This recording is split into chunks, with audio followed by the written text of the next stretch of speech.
Kwa jina la Baba na la Mwana na Roho Mtakatifu. Baba yetu uliye mbinguni, jina lako litukuzwe, ufalme wako ufike, utakalo lifanyike duniani kama mbinguni. Utupe leo mkate wetu wa kila siku, tusamehe makosa yetu kama tunavyowasamehe na sisi waliotukosea. Usitutie katika kishawishi, lakini utuokoe maovuni. Amina. Mwenyezi Mungu, tunakushukuru kwa zawadi ya mito mbalimbali katika kanisa. Nakushukuru kwa ajili ya mito ya wale ambao wamekwisha kuitikia kama mapadre, kama watawa, kama walei. Lakini pia tunakushukuru kwa ajili ya sauti yako ukiwaita vijana waitikie wito ambao wewe umewaitia. Tunakushukuru kwa ajili ya hayo yote na kukuomba uendelee kutuangazia na kutuongoza ili tuweze kuitikia vizuri katika mito yetu hiyo ambayo wewe umetupatia kama zawadi kutoka kwako. Kwa binafsi nakushukuru kwa kuniita kuwa mtawa na padri katika shirika la Roho Mtakatifu. Nakushukuru kwa neema na baraka zako ambazo zimeniongoza mpaka siku hii ya leo, na naendelea kukuomba ili neema hizo na baraka hizo ziendelee kuniongoza katika mapito yangu, katika safari yangu na katika utume wangu. Naomba hayo kwa njia ya Kristo Bwana wetu. Amen. Kwa jina la Baba na la Mwana na Roho Mtakatifu. Basi tuanze kipindi hiki ambacho tutaenda kuongelea kuhusu chimbuko la wito wangu na changamoto, lakini pia furaha za wito wangu katika maisha ya utawa na upadre. Mimi naitwa Padre Elias Petro Uvahofi, ni padre wa shirika la Roho Mtakatifu au Spiritans. Mimi nimezaliwa mkoani Kigoma, nimekulia mkoani Kigoma, nikasoma mpaka kidato cha 4 mkoani Kigoma, halafu baadaye nikaendelea na malezi ya seminari katika seminari ndogo ya Usariva. Baada ya hapo ndipo nikaanza safari ya maisha ya, naweza kusema sasa ni mtawa, hasa maisha ya safari ya wito kuanzia hapo seminari ndogo, lakini hasa seminari kubwa ya Njiro Philosophicum, halafu pia novitiate na baadaye theology, uchungaji, halafu ushemasi na upadrisho. Kwa hiyo nianze na chimbuko la wito wangu. Kama nilivyosema, mimi ni mtawa katika shirika la Roho Mtakatifu, shirika la kimisionari, na safari ya wito wangu ilianza katika familia yangu.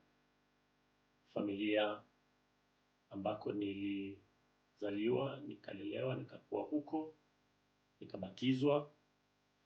Na katika familia hiyo yenye watoto 11, mimi ni wa 3 kuzaliwa katika familia hiyo. Basi kulikuwa kuna kaka zangu, kakangu mmoja na dadangu mmoja, lakini pia wazazi na wadogo zangu waliofuata baada yangu. Na ni katika mazingira hayo ya familia ya Kikristo ndipo naweza kusema kweli hapo ndipo palikuwa na chimbuko la wito wangu. Wito kwanza kama Mkristo kabla ya kufikiria kuwa mtawa au padri au misionari. Ni katika familia hiyo ndio nikakuwa nikifahamu imani ya Kikristo, imani ya Kikatoliki. Katika familia nikajifunza sala, nikajifunza kushiriki maisha ya kanisa, nikajifunza kushiriki ibada mbalimbali nyumbani, kwenye jumuiya, lakini pia kwenye kigango, nilitokea kigangoni, halafu na parokia. Na nyumbani pamoja na wazazi na ndugu zangu wengine, kaka na dada, hapo tukajifunza maisha ya sala. Tulikuwa na dada yetu ambaye alikuwa ni wa kwanza na ambaye alikuwa baada ya kumaliza masomo ya elimu ya msingi akawa amejiunga na kwaya, na hivyo alikuwa na moyo sana wa sala, na yeye ndo alikuwa kila jioni akituongoza katika sala. Hapo ndipo nikajifunza sala mpaka nilipojiunga na mafundisho ya komunyo ya kwanza na kipaimara. Lakini hapo ndipo nilipoanza kujua maisha ya sala za kanisa na nikayapenda. Halafu kutoka katika familia basi nikajiunga na mafundisho ya komunyo ya kwanza, na kule nikakutana na watoto wengine ambao walikuwa wanajifundisha dini. Na wakati ule basi tulikuwa na katekista ambaye pamoja na mafundisho ya maandalizi ya komunyo ya kwanza alikuwa anatufundisha kuhusu miito mbalimbali katika kanisa. Hapo ndipo nikaanza kutambua maisha ya wito wa padri, mabruda, lakini pia masista. Nikakuwa katika mazingira hayo. Wakati huo basi nilikuwa navutiwa sana nikiwa na masista, nikiwa na mapadri. Kulikuwa na mabruda kutoka Ujerumani, wa misionari wa Afrika. Hao ndio nilikuwa nikizoea nikiwaona. Basi kwa hao nikawa navutiwa kwa maisha ya hao mapadri na watawa waliokuwepo, mabruda na masista. Nikawa nahisi kwamba inaweza kuwa safari ya maisha yangu. Basi nikaendelea na mafundisho.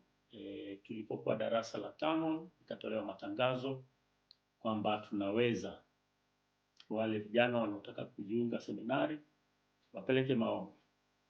Basi na mimi nikapeleka maombi yangu parokiani na sikupata majibu. Barua yangu haikujibiwa kwa sababu mtihani nilikuwa nafanya nikiwa darasa la 5. Kwa hiyo nilikuwa nimesubiri mwaka uliofuata nikiwa darasa la 6. Tangazo likatoka tena, kwa vile ombi langu lilikuwa halijajibiwa nikawa nimetuma maombi tena. Safari hii tukaambiwa kwamba tungeletewa majibu, mwaliko wa kwenda kufanya interview mwaka uliofuata, maana wakati nikiwa darasa la 7. Ikafika kweli wakati wa mwito ukatolewa kwa wale waliotuma maombi kwenda kufanya interview, usaili waende kwa ajili ya kujiunga na seminari ndogo. Tukawa tumeenda, lakini kwa mshangao tena majibu, barua yangu haikuonekana. Kwa hiyo mimi sikuweza kufanya usaili. Kwa hiyo ikawa imeishia hapo. Basi nikamaliza darasa la 7, nikafanya mtihani, nikafaulu. Nikaenda shule ya sekondari Kigoma Sekondari. Kwa hiyo nikaendelea na elimu ya sekondari katika shule ya serikali ya Kigoma Sekondari. Na nikiwa kule Kigoma Sekondari basi mimi nilikuwa ni funzi wa day. Kwa hiyo tulikuwa naenda nyumbani na kurudi. Nyumbani maisha ya sala yalikuwa yanaendelea na jumuiya na vikundi mbalimbali vya sala. Lakini tukiwa kule shule ya sekondari Kigoma Sekondari basi tulikuwa tuna kipindi cha dini siku za Ijumaa. Na katika kipindi hicho cha dini kulikuwa kuna siku ambazo walikuwa wanakuja mapadri na masista kwa ajili ya kutufundisha dini. Basi ni wakati huo ndio nikipata kuwafahamu padri kwa karibu zaidi. Na nakumbuka siku moja basi tukawa na kipindi kuhusu miito tena. Hapo ndipo wakatuongelea kuhusu miito ya mapadri wa jimbo, miito ya watawa, masista, lakini pia miito katika mashirika ya kimisionari.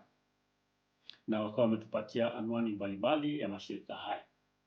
Kwa hiyo moja kwa moja wakati huo nikawa nimeanza kwa kutumia kijitabu kile, nikawa nimefahamu mashirika mbalimbali na karama zao.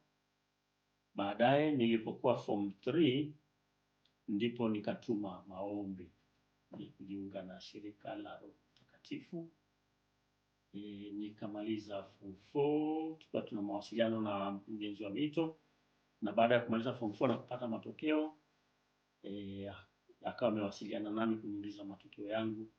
Nikamtumia matokeo, yalikuwa mazuri, na hivyo baadaye akawa amenitumia barua na mwaliko wa kujiunga na seminari ndogo ya usalimu. Kwa hiyo hapo ndipo nikaanza sasa safari ya malezi ya maisha ya kimisionari katika shirika la Roho Mtakatifu. Nikiwa Usariva tukakutana na vijana mbalimbali walikuwa wametoka kwenye majimbo wengine, lakini wengine walikuwa kutoka kwenye mashirika. lakini wengine walikuwa wametoka kwenye shule za sekondari kama mimi. Kwa hiyo pamoja nao tukaendelea na masomo, nikajifunza kusali breviary, sala za kanisa, nikajifunza kusali sala mbalimbali za kanisa na utaratibu wa maisha ya seminari. Kwa kweli nilijisikia furaha sana baada ya kujiunga seminari. Nilijiona na bahati, nilijiona na kwamba kile nilichokuwa nakitamani sasa kinaelekea kufanikiwa. Lakini basi pamoja na wengine wakawa wanasema, wengine mnafikiri mko hapa seminari ndio kila kitu kimekamilika, bado safari ni ndefu. Lakini kwa kweli mimi sikuwa naona safari ndefu. Basi tulikuwa tunaendelea hivyo na masomo yakaenda vizuri, na tukiwa pale Usariva seminari tulikuwa tunapata bahati kwa sababu ile ilikuwa nyumba mama, ambako mapadri wengi walikuwa wanatoka misioni walikuwa wanafikia pale.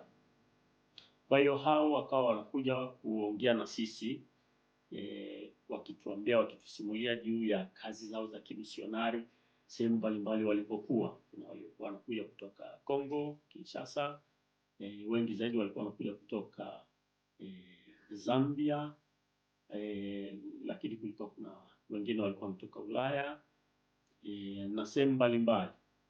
Basi kupitia hao taratibu tukawa tunafahamu, nikawa nimejifunza sasa kuhusu shirika na kazi za wanashirika la Roho Mtakatifu na utume wanaofanya, na hapo masimulizi yao na yale ambayo walikuwa wakiishi huko yakanivuta zaidi na zaidi. Nikaona kwamba naimarishwa katika nia yangu ya kuwa misionari. Nikaona kwamba safari yangu na maisha yangu yako katika mwelekeo huu. Kwa hiyo tukamaliza form 6 na kabla ya kumaliza basi tukawa tumeambiwa tuandike barua wale wanaopenda kuendelea na falsafa. Basi tukawa tumeandika barua. Kundi letu mwaka ule kuna baadhi waliokwenda kufungua nyumba ya malezi ndogo, nyumba ya malezi ya Apostolance, wakati ule ilikuwa inafanyika Uganda, lakini kuna baadhi waliochaguliwa kuendelea moja kwa moja na falsafa.